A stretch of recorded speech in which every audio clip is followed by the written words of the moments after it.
গোপালগঞ্জে এনসিপির নেতাকর্মীদের উপর হামলা, ককটেল বিস্ফোরণের প্রতিবাদে টাঙ্গাইলে বিক্ষোভ মিছিল ও মহাসড়ক অবরোধ করেছেন জেলা এনসিপি ও বৈষম্য বিরোধী আন্দোলনের নেতাকর্মীরা।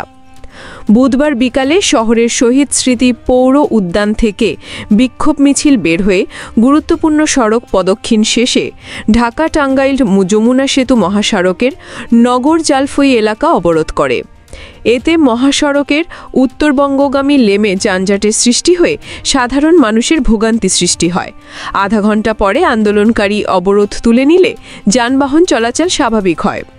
এতে বক্তব্য রাখেন জেলা এনসিপির প্রধান সমন্বয়কারী মাসুদুর রহমান রাসেল, জেলা বৈষম্য বিরোধী ছাত্র আন্দোলনের সদস্য সচিব আবু আহমেদ শেরশাহ, জেলা এনসিপির যুগ্ম সমন্বয়কারী কামরুজ্জামান শাওন, সদস্য ইসরাত জাহান রুমি প্রমুখ। এ সময় জেলা বৈষম্য বিরোধী ছাত্র আন্দোলন ও এনসিপির সদস্যরা উপস্থিত ছিলেন।